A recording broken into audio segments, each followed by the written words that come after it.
ET, Santos e Demônios na Terra do Sol, pelo pesquisador cearense Reginaldo Ataíde. João Lira Neto, Amnésia e Morte Trágica. Restringir nossa atenção aos assuntos terrestres seria limitar o espírito humano. Stephen Hawking. Em 12 de agosto de 1983, às 23h10, no bairro da Maraponga, Fortaleza. 5 jovens viveram uma aventura impressionante desejada por várias pessoas. Tiveram contato imediato de segundo e terceiro graus, ou seja, viram um UFO e seus tripulantes. Talvez uma das testemunhas tenham sido levada por ufonatos e sofrido alguma interferência física. A noite era fria, o vento forte batia no rosto de João Lira Neto, que dirigia sua moto e levava na garupa o amigo Plínio, com o qual tinha ido apanhar um disco para participar de uma festinha na casa de Rejane, sua cunhada. O local da festa, Rua Benjamin Brasil 64, no bairro da Maraponga. Ficava apenas algumas quadras da residência dos rapazes. No meio do caminho, um problema apresentado na moto fez com que ela parasse. Apesar de várias tentativas não conseguiram fazê-lo funcionar novamente. E sendo assim, resolveram voltar a pé para o apartamento de Rejane, que os esperava no percurso logo após os trilhos do trem passarem pela fábrica de postes Cavan, situada na Avenida São Lázaro, local em que tiveram a atenção despertada por um transformador instalado à frente do estabelecimento que deveria estar funcionando. O aparelho não fazia o zumbido característico do funcionamento. Outro fato interessante era que não se escutava os cães vadios que sempre latem quando alguém ou algum veículo passa. Naquele momento o sossego era quase fúnebre.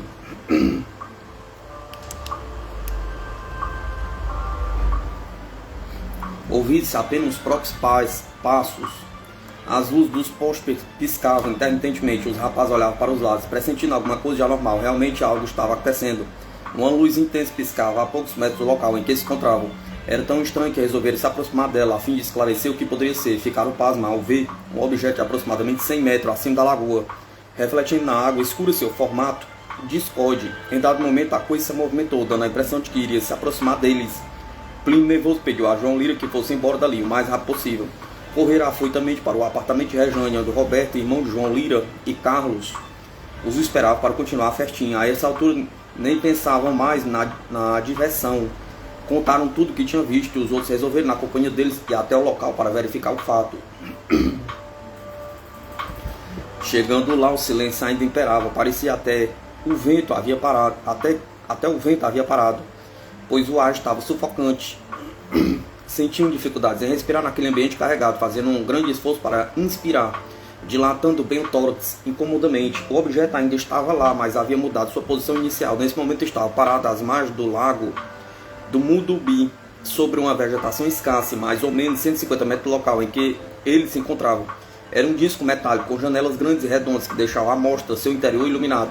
Dentro podiam ser vistas figuras ou seres com aspecto humano, movimentando-se, olhando pelas janelas. Nervosos pensaram em sair do local e chamar outras testemunhas, mas quando já se preparavam para sair, Roberto apontou para 3 humanoides que se encontravam ao lado do disco, que pareciam estar arrancando arbustos. Eram como pessoas cobertas por um manto de plástico, tinham um andar lento e bamboleante. Recorda, a nave piscava muito, sumindo e aparecendo normalmente como uma miragem, até que em um certo momento piscaram 2 vezes, desapareceram misteriosamente. E não a vimos mais, confirmou Plínio. As testemunhas não sabem dizer se os seres que pareciam robôs entraram na nave, pois apavorados resolveram aproveitar o desaparecimento do objeto para correr. De repente outro UFO, talvez o mesmo, apareceu acima deles, provocando uma forte ventania e sumindo logo em seguida. Depois que a nave foi embora, tudo voltou ao normal. Os cães começaram a latir e a brisa podia ser sentida novamente. As luzes normalizaram-se e o transformador voltou a zunir como de costume, enquanto que os 5 jovens corriam para suas residências. A seleção do abduzido. João Lira não comentou nada com a sua família. Mais tarde, sem conseguir dormir, sentiu um desejo inexplicável de voltar à lagoa. Pulou a janela sorrateiramente para que seus pais não o vissem e foi até o local do avistamento. Ficou surpreso ao constatar que o objeto voltara, e mesmo com medo, mas movido por uma vontade incontrolável de ir ao encontro da nave, tentou pular discretamente a cerca de arame farpado que circundava a lagoa. Ao subir uma estaca, ficou tonto, a vista escureceu e sentiu que ia desmaiar, caiu logo em seguida. Quando acordou, depois de 2 horas, estava sentado ao lado do muro do campo de futebol, perto do batalhão de policiamento de trânsito local. Estava suado, sem camisa e não conseguia lembrar-se como havia sido levado até lá. Havia um incômodo lapso de memória de 2 horas. Voltou para sua casa e contou toda a história à família, que já havia sentido sua falta. Os pais não acreditaram no que ele havia contado. Pensaram que tinha saído para algum programa. Entretanto, com o passar do tempo, ele continuava a contar a mesma versão do fato. E agora a notícia já havia se espalhado, fazendo de João Lira um centro de curiosidade por parte de amigos e estranhos. O comportamento do rapaz tinha mudado muito. Não fazia mais suas brincadeiras. Era um jovem calado e grosseiro que sempre reclamava de alguma coisa. Estava inconformado com tudo e um dia chegou a brigar com a família, com a própria noiva, que não entendia mais por que dessas atitudes contraditórias em sua personalidade tão alegre. Por isso ela começou a acreditar que algo realmente fora do comum havia acontecido. O fato de não se lembrar o perturbava muito. João Lira não conseguia mais viver tranquilamente com aquela dúvida. Precisava saber o que se passara com ele naquelas 2 horas. Aconselhamos João Lira a fazer uma hipnose regressiva, mas isso não foi possível, pois além de ser difícil encontrar alguém que a fizesse, ele temia não voltar do estado hipnótico. Resolveu então ir para São Paulo e nós lhe indicamos o ufólogo Claudeir Covo, residente na capital, e Irene Grande, do Rio de Janeiro. Depois de alguns dias, o rapaz nos telefonou avisando que estava com dificuldade para encontrá-las. Escrevemos então para o Centro Brasileiro de Pesquisa de Escovadores, pedindo ao presidente, o ufólogo Ademar Jevaia, também editor da revista UFO, que por intermédio de colegas localizasse João Lira no endereço que estávamos enviando. O mesmo publicou nosso trabalho na PSI UFO 06, a atual revista UFO, na qual comentou que tinha conseguido contatá-lo e iria submetê-lo a uma hipnose. Mas não sabemos por qual motivo isso não aconteceu. A situação do rapaz estava cada vez pior, não conseguia paz de espírito em São Paulo e decidiu voltar a Fortaleza. Nos telefonou e fomos ao seu encontro, pois disse que precisava esclarecer o episódio daquele dia. Segundo ele, estava tendo inclusive pesadelos horríveis nos quais enxergava cidades estranhas, ouvia sons esquisitos e vozes em idiomas desconhecidos. Parecia estar sendo monitorado. Depois de nos confessar todas essas confusões mentais, disse também que havia ocasiões em que se sentia viajando no tempo e no espaço. Era horrível e ele não encontrava sossego. Tentamos fazê-lo perceber que seu estado merecia atenção psiquiátrica ou um analista, mas ele não aceitou e, segurando o medalhão dourado que sempre trazia no pescoço, disse que não estava louco e, portanto, não precisava de psiquiatra. Pedimos que entrasse em contato conosco na próxima semana e, nesse período, tentaremos encontrar uma solução para o seu caso. Ficamos esperando seu telefonema, mas ele não deu notícia. Fomos procurá-lo em sua casa. Soubemos que tinha mudado para a cidade de Uruoca, a poucos quilômetros de Fortaleza. Alguns dias depois recebemos a visita do amigo ufólogo Raimundo Nonato Lopes, que nos informou que João Lira Neto havia se afogado numa lagoa naquela cidade, no dia 21 de março de 1989, às 11 horas.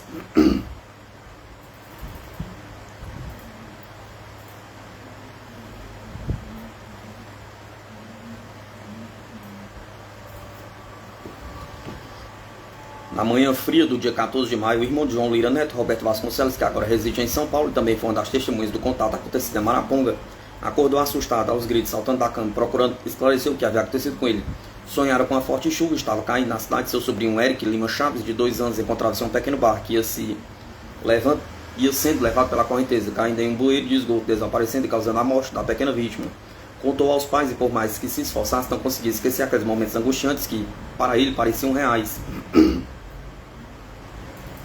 Tinha certeza de que alguma coisa iria acontecer com o sobrinho, pois aquilo teria sido mais do que um pesadelo. Para ele, com certeza, era um aviso. Esse tipo de alerta, segundo Roberto, já havia acontecido com Plínio, que certa vez viu nitidamente em sonho alguém sendo levado para o fundo de uma lagoa. Isso o impressionou muito, pois ultimamente sempre sonhava com marés, rios e lagos. Entretanto, achou muito estranha a coincidência com a experiência que Roberto lhe contou por telefone naquela angustiante noite paulista. Os dias se passaram, nem acontecimento comprovava a suspeita de Roberto, que já esquecera o sonho que tanto o havia impressionado. Para ele, aquilo não era apenas um pesadelo, era uma mensagem de alguém ou de algo vindo de um lugar bem longe, jamais imaginado pelo homem. No dia 21 de maio do ano seguinte, 7 dias após o sonho dos dois que também testemunharam o UFO, João Lira Neto morria afogado em uma lagoa bem longe de São Paulo, em Fortaleza, na cidade de Uruoca, no interior do Ceará.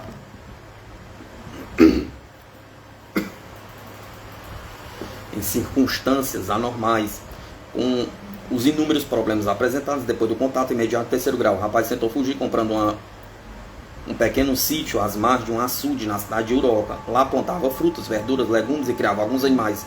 Apesar de estar distante do ambiente de contato, não conseguia se livrar do passado. A ocorrência daquela noite de agosto de 1983 sempre que vinha à sua mente, com exceção das 2 horas que não conseguia lembrar. O açude, conforme dados fornecidos por Roberto, com aproximadamente 500 metros de largura e com profundidade de 6 metros, servia para encurtar o trajeto entre a propriedade de João Lira e a cidade, que ficava a alguns quilômetros. Indo por terra, teria que andar 2 horas, sendo que no bote adquirido por João Lira demoraria apenas 10 minutos para atravessá-lo.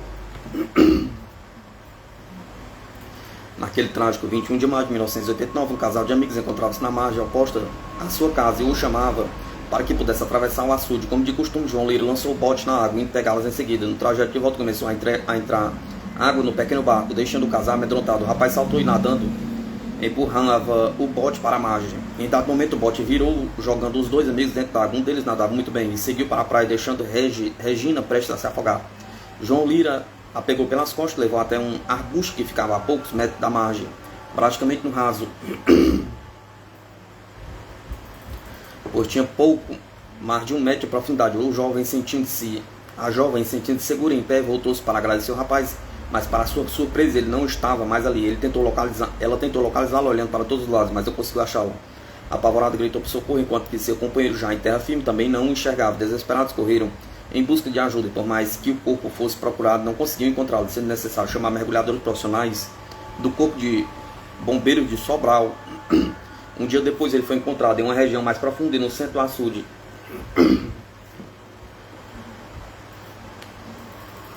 Os mergulhadores ficaram surpresos ao perceber que seu corpo não apresentava sintomas de afogamento. Seu rosto não estava roxo, como geralmente fica quando uma pessoa se afoga. Não tinha água nos pulmões e não havia sido mordido por peixe, o que não é normal naquela circunstância. Ele parecia que estava apenas dormindo. Suas feições transpareciam uma calma invejável, com um leve sorriso existente somente naqueles que realmente encontram a paz. Seus braços, pernas e dedos não estavam duros e se mexiam normalmente quando flexionavam. Os mergulhadores declararam que jamais haviam presenciado algo assim, pois ele parecia não estar morto. Informou Roberto por carta a telefonemas ao CPU. No pescoço da vítima, um medalhão místico pendurado com um cordão grosso testemunhava mudo o que realmente havia acontecido, e quem sabe talvez até fosse um dos responsáveis pelo que vinha ocorrendo na vida atribulada do rapaz.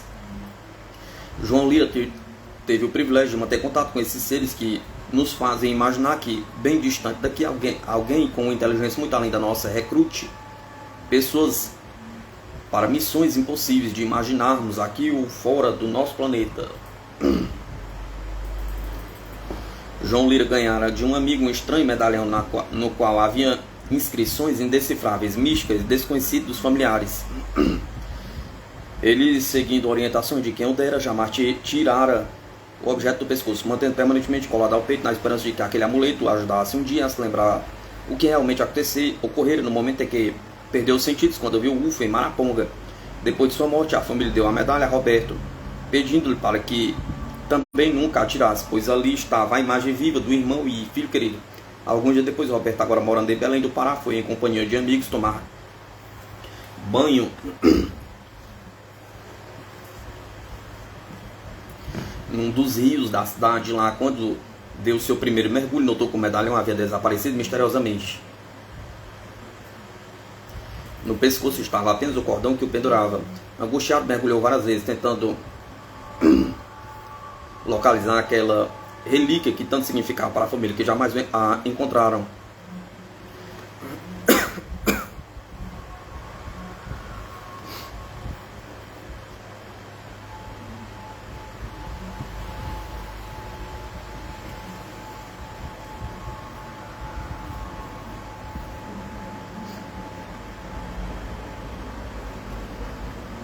O que mais o deixou perplexo foi o fato do medalhão estar diretamente preso ao cordão e não em argolas, tornando-se impossível perdê-lo sem que o fio arrebentasse. A família acredita que na realidade o misterioso amuleto seria um elo de identificação para eles.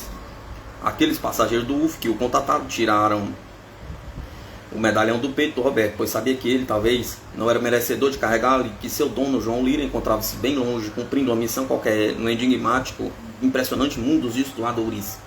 Coincidência demais.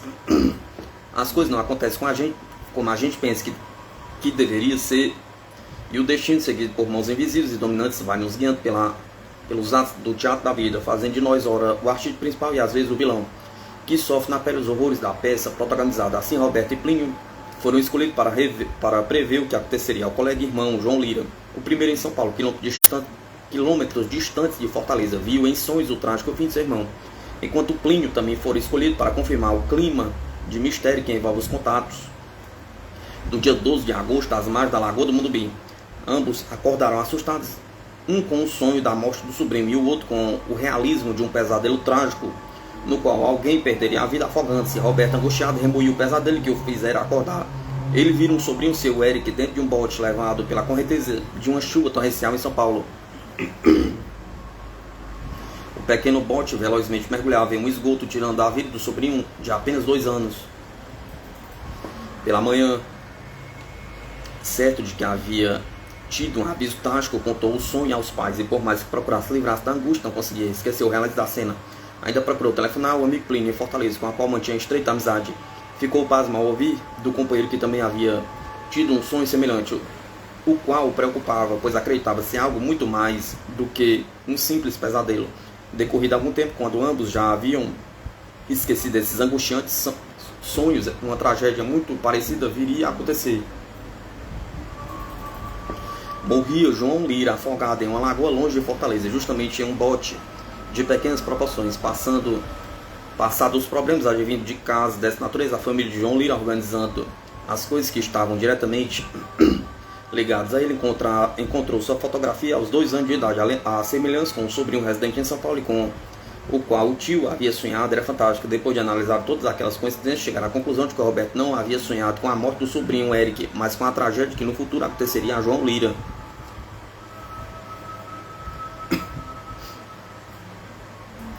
Outro fato digno de destaque é que exatamente no dia que a vítima apareceu afogada em Uruoca, este escritor, responsável pela edificação do contato de imediato em terceiro lugar, que aconteceu com ele, sentiu uma vontade incontrolável de buscar os arquivos do CPU, a pasta contendo os dados sobre o caso, prevendo que alguma coisa está faltando e que o fato deveria ser reavaliado e algo acrescentado, sem saber o que acrescentar. Na conclusão da pesquisa, deixou o relatório em cima da estante e não conseguia guardá-lo. Resolvi ir até a casa onde João Lira havia morado, encontrando fechada e recebendo de um vizinho a notícia que já há algum tempo estava em Belém e que infelizmente não possuía endereço.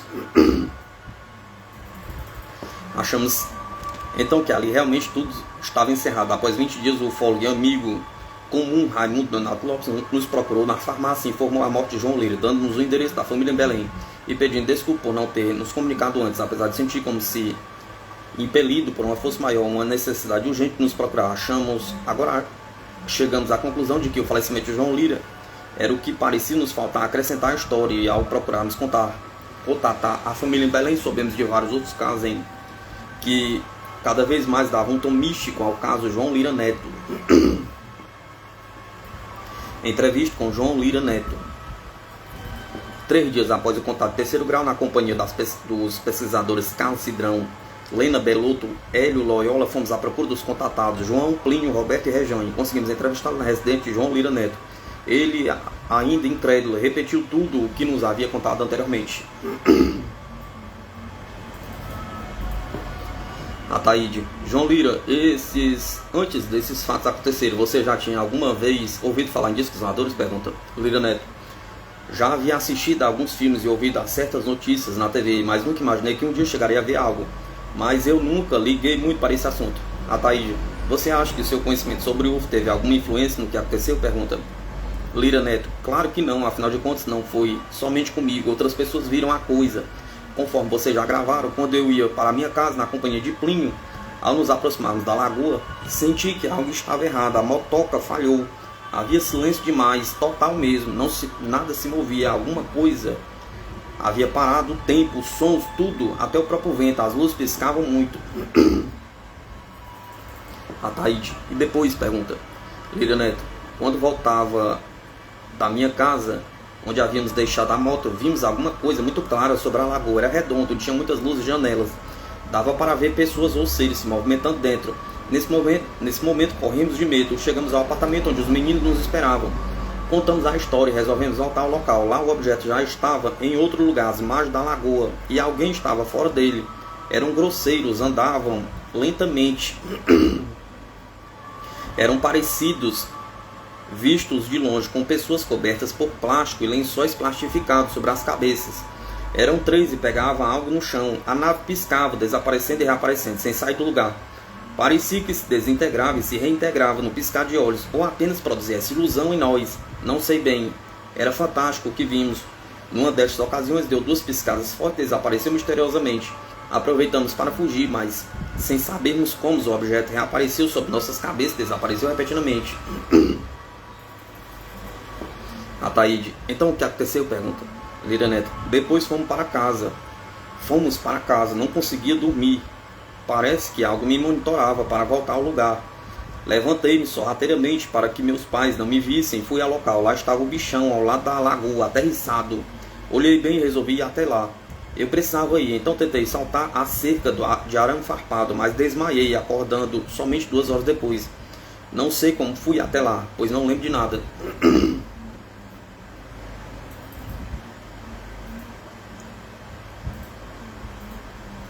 Ataíde: o que a sua família achou de tudo isso? Pergunta. Lira Neto: muita coisa, eles ignoravam e não vou comentar.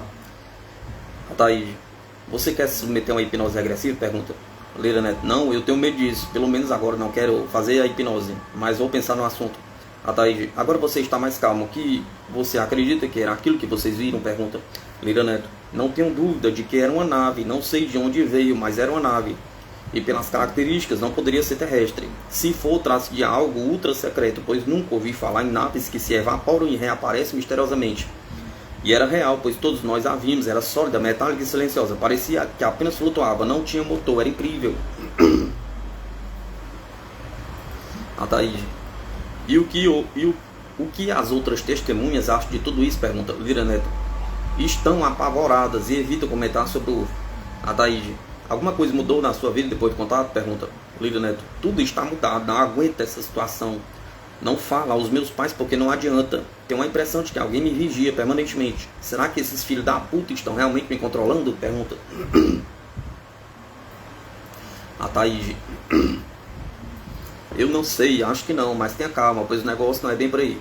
Lira Neto: o que será que eles queriam naquela lagoa? Pergunta. Já voltei lá e não vi nada, procurava me lembrar de algo, mas não consegui. Ataíde: quando você passa perto da lagoa, sente medo? Pergunta. Lira Neto: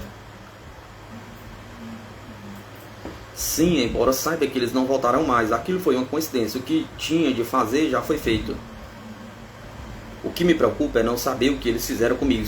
Se é que fizeram algo, pois não me lembro. Ataíde: então vamos combinar o seguinte. Se você quiser passar pela hipnose regressiva, o Carracidrão ou a Lena traremos alguém aqui para conversar com você. Talvez assim esclareçamos tudo. O difícil é encontrar aqui quem faça isso, mas se for necessário nós iremos buscar, nem que seja de Recife. Lira Neto: vou pensar e depois os avisarei, temos muito tempo. Ataíde: no dia seguinte ou depois você sentiu algo de anormal? Pergunta. Lira Neto: não, somente mal-estar geral, mas nada sério, uma ansiedade muito grande por não saber o que houve comigo naquele período em que perdi os sentidos e recobrei lá no campo de futebol. Ataíde: sabemos que você mudou seu comportamento, é a sua maneira de viver. Você acha que tudo isso é em detrimento do contato? Pergunta.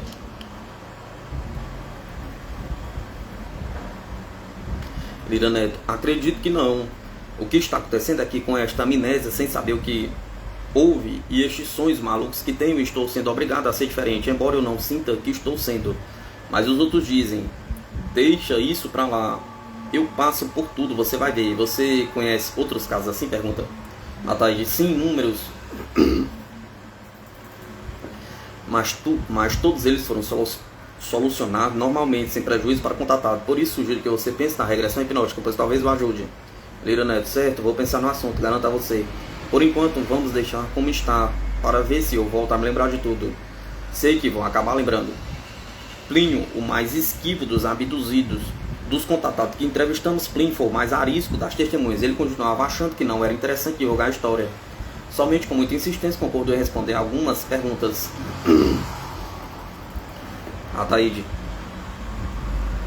Você foi um dos privilegiados, digamos assim, em avistar alguma coisa que foge ao normal. O que você acha que viu? Pergunta Plínio. Olha, eu não sei, era algo esquisito, que foge a todas as coisas que eu já vi e pensei. Acredito que era um UFO.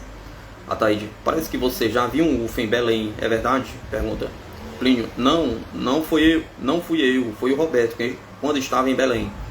Ataíde, você poderia descrever o que realmente aconteceu? Pergunta Plínio. Eu seguia com o João na garupa da moto quando notamos que algo estava errado lá perto da fábrica de postes Cavan, nas proximidades do estádio Manuel Sátiro.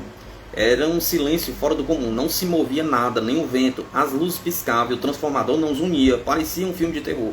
Eu fiquei meio cabreiro e perguntei ao João o que estava acontecendo. O motor da moto foi apagado e nós não conseguimos mais fazê-lo funcionar. Aí a coisa piorou, comecei a me preocupar com assaltantes. Embora todo mundo nos conhecesse por ali, poucos assaltos tinham ocorrido. Eu realmente estava nervoso sem saber o motivo, pois já passara por lá inúmeras vezes. Ataíde, e depois? Pergunta Plínio. Resolvemos ir empurrando a moto até a casa do João, enquanto íamos comentando o silêncio fúnebre daquele trecho da rua. Deixamos a Yamaha, pegamos os discos que não eram voadores e voltamos para o apartamento onde estava a Rejane, o Beto e o Carlos. Ao chegarmos perto dos trilhos, observamos que o clima continuava tudo calmo, fúnebre e triste. Fiquei arrepiado, mas sem medo. Vi uma claridade para os lados da lagoa e olhei. Lá estava ele, acima da lagoa. Era uma coisa redonda, metálica e com janelas. 2 pratos grandes, emborcados um sobre o outro, e um espaço entre eles, onde se viam janelas redondas e claras. Muito clara dentro. Saíam luzes pelas aberturas, tal qual a claridade dentro do troço. Tal qual era a claridade dentro do troço. Por fora não tinham luzes, via-se entretanto o formato do objeto, era redondo, quase oval. Se é que não era oval, tinha pessoas dentro. Ataíde, você notou maiores detalhes? Pergunta Plínio. A tal coisa parecia desaparecer, e desaparecia como uma imagem projetada, dava para perceber que era sólido, iluminado, e seu formato refletia na água escura da lagoa. O luar não era muito forte. Ficamos amedrontados e resolvemos ir embora, chamar mais alguém. Eu queria somente sair daquele local e não procurar mais ninguém. Na verdade, não me lembro bem. Ataíde. Um caso como este, que foge a tudo que se possa imaginar, e você não se lembra bem? Pergunta. Por que esqueceu os detalhes? Pergunta Plínio. Não é esquecer, justamente por ser um caso que foge a tudo que se possa imaginar, é que deixa a mente da gente enrolada, você entende? É dose. É algo muito além do que possa imaginar. Eu não gosto de comentar, pois pensam que é mentira e que inventamos tudo. Você mesmo faz perguntas desconcertantes, como se quisesse pegar a gente. É uma mentira, mas pode acreditar, é uma história fantástica, mas é verdadeira. Ataíde, você sentiu alguma coisa anormal, como tonturas, mal-estar, zumbido ou qualquer coisa que abalasse seu estado físico? Pergunta Plínio. Apenas senti a língua seca, não sei se devido ao estado emocional ou algo que vinha do objeto. Todos sentimos a mesma coisa, menos o João. Não conseguimos engolir a saliva, a garganta estava emperrada e a língua grossa. Acredito que foi devido à emoção, pois depois não senti nada. Ataíde, agora como você se sente? Pergunta Plínio. Me sinto muito bem, apenas lembre-me do fato e gostaria de vê-lo novamente, pois agora acho que não ficaria tão nervoso. Ataíde, não conseguimos falar com a Rejane e o Carlos. Você sabe o que pensam sobre isso? Pergunta Plínio. Eles comentam pouco o caso, mas não querem divulgação. Estão impressionados, como é de se esperar. Eu vou tentar falar com eles. Vou ver o que poderei fazer. Eles realmente não querem ser entrevistados. Depois telefonarei para você. Quer saber de mais alguma coisa? Pergunta Ataíde. Só mais uma coisa que gostaria de perguntar. Por acaso você notou se havia alguma estrela no céu? A lua? Pergunta Plínio. Não notei. Ali o céu sempre está coberto por nuvens. Ataíde, você chegou a ver alguma coisa parecida com pessoas ou apenas o Roberto Azil? Pergunta Plínio. Eu já te falei sobre isso antes. Eu disse que vi alguma coisa parecida com gente coberta com um tipo de lençol, coisa parecida. Mas não era bem um lençol. Vou desenhar para você. Ataíde. Eram quantos seres e o que faziam? Pergunta Plínio. Eu vi 3, mas parece que o Beto só viu 2. Um deles estava se abaixando para apanhar algo. Andavam meio tontos, bamboleando. Acho que eram robôs. Naquelas alturas não dava para tirar conclusões. Ataíde, quando o objeto sumiu na frente de vocês, os robôs entraram ou ficaram sós? Pergunta.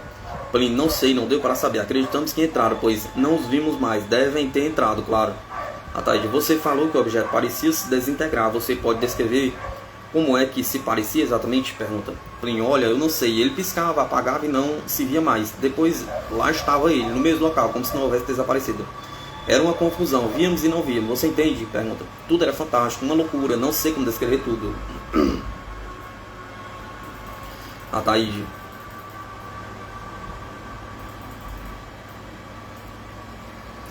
Quando vocês correram, você notou que eles o seguiam? Pergunta.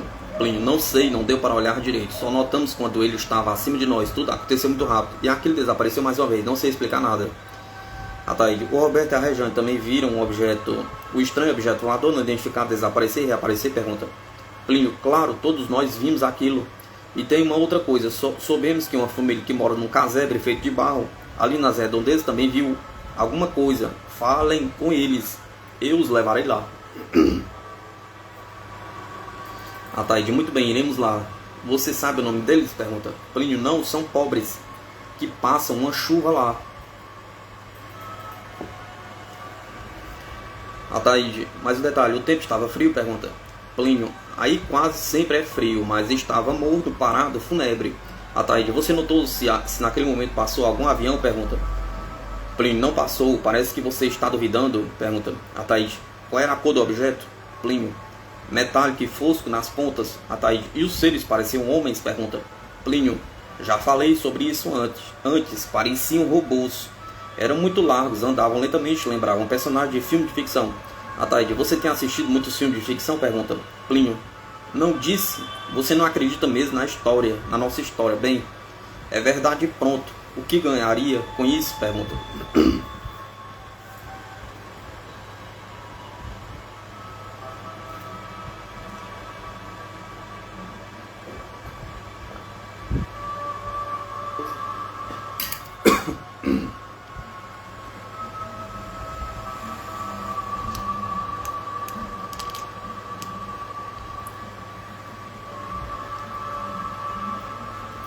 Roberto, mais extrovertido.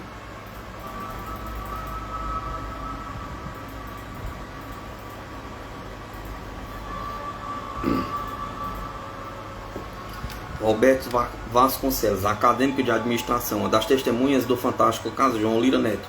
Ao ser procurado por nós, sempre sorridente, mostrou-se ajuizado e respondeu às nossas perguntas normalmente, sem hesitar. Ataíde, Roberto, você é um dos privilegiados do contato imediato do segundo grau. O que tem para nos contar? Pergunta. Roberto, bem, não sei se sou privilegiado, mas realmente vi o bicho e não gostaria de vê-lo novamente, pois ainda não estou preparado para isso. Ataíde, mas segundo o que sabemos, aliás, já escrevemos algo sobre você em nossa coluna de ufologia no jornal Povo de Fortaleza. Você já havia tido outro contato quando esteve em Belém, na época do chupa-chupa, não é verdade? Pergunta. Roberto, sim. Você me entrevistou naquela ocasião e me enviou um repórter do jornal sobre o que publicou.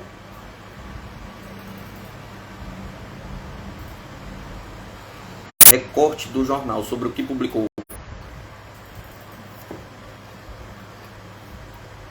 Ataíde, mas se esta é a segunda vez que você vê objetos voadores não identificados, de que tem medo então? Pergunta.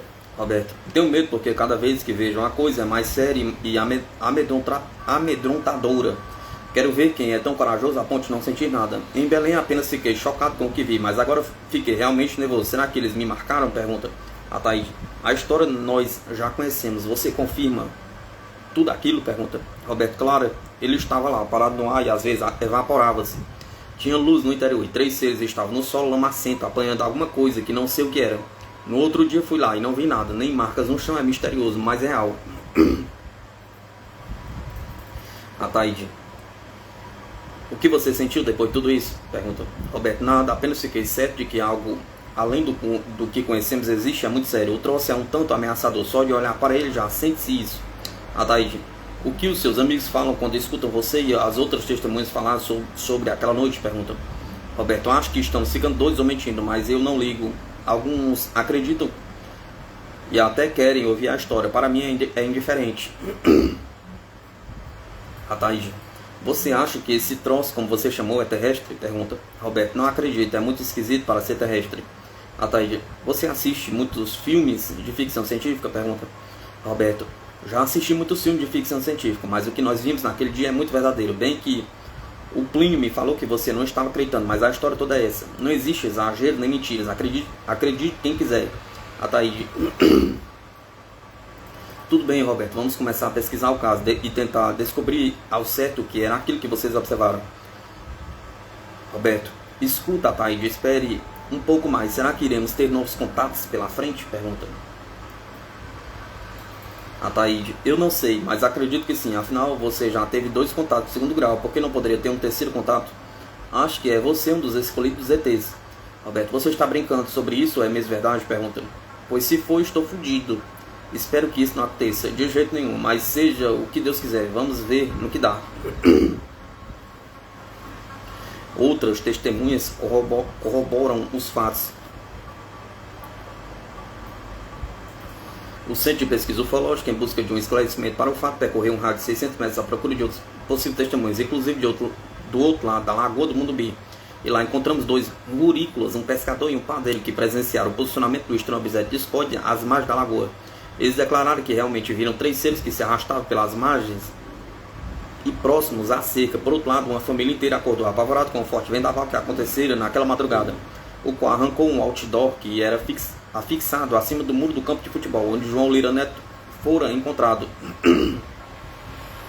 As testemunhas acreditam que realmente alguma coisa aconteceu às 20 horas, pois alguns jatos de luz foram jogados em direção a um capinzal nas proximidades da lagoa. Os moradores daquele bairro afastado pensaram que as aparições fossem almas penadas à procura de rezas. O ex-policial Francisco Augusto Mendes dirigia-se para o Mundubi em sua bicicleta, quando foi seguido às 4 horas da manhã por um objeto luminoso que atirou um feixe de luz nas suas costas, causando forte calor e o fazendo jogar a bicicleta para dentro do mato.